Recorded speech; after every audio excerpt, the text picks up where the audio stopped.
Comprehensive plans are all about community, and each of your cities has its own character, its own vision, its own direction.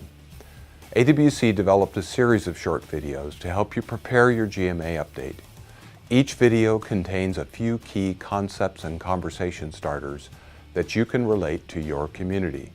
This segment looks at your GMA choices, what's mandatory, what's optional. Vision statements ought to be pretty broad, pretty high level, but they should emphasize the aspirations of your community.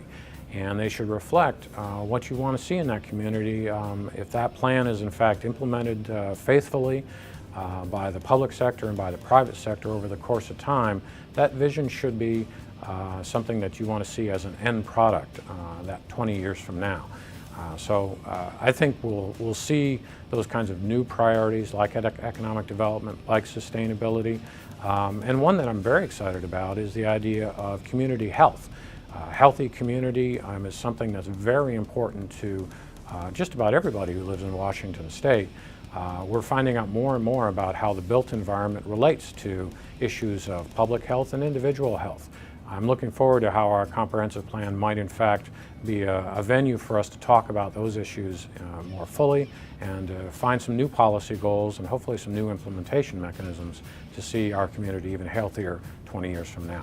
Sustainability is a very important subject in Sammamish. We spent about 2 years crafting a sustainability strategy, and I think it will form a nice basis for our upcoming comprehensive plan process that we'll complete by mid-2015. That element reflects a lot of local priorities. In fact, we were lucky enough to get a very strong level of public involvement in crafting our sustainability element. We had over 900 individuals from Sammamish contribute to our public involvement process for our sustainability strategy. So that's a good reflection of local priorities. I think each city will have different local priorities of interest. Some may emphasize energy conservation, others may focus on climate change or solid waste reduction.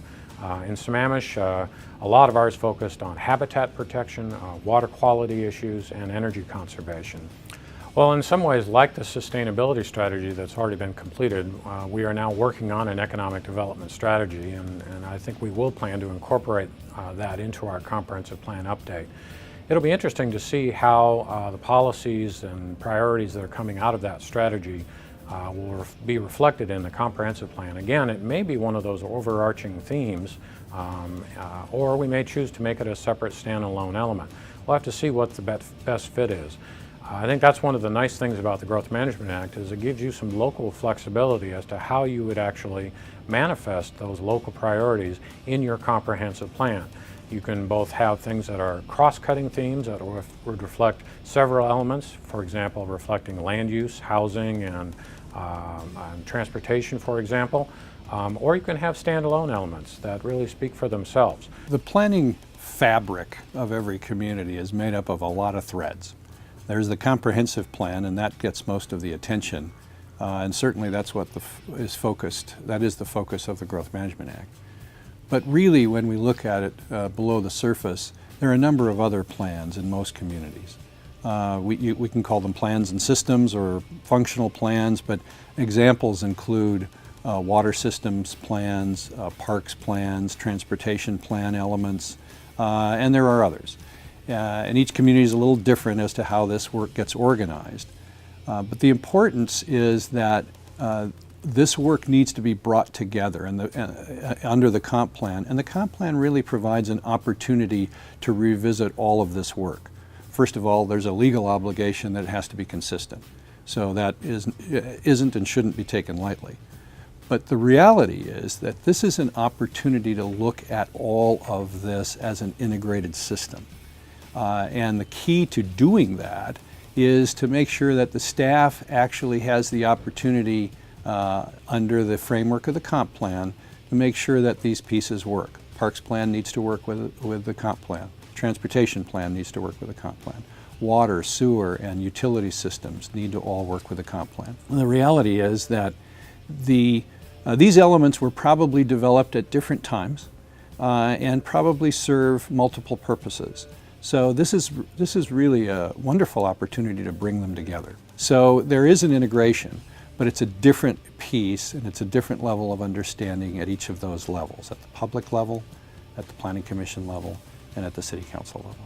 Another option for comprehensive planning, or for planning in general related to economic development or other particular subjects, is using sub-area plans. So sub-area plans, of course, under the Growth Management Act, are part of your comprehensive plan, even though they happen under a separate process. They're related and part of the plan, but they may have their own process and look at specific areas within a city. There are also, of course, functional plans that can be done. There can be other kinds of strategies that a city undertakes. For example, maybe you want an economic strategy that's at a more detailed level than what you would put in a comprehensive plan. That's possible too. You could decide later whether you want that to be an appendix in your comprehensive plan or something that's simply a standalone, but obviously coordinated and consistent with your ultimate comprehensive plan.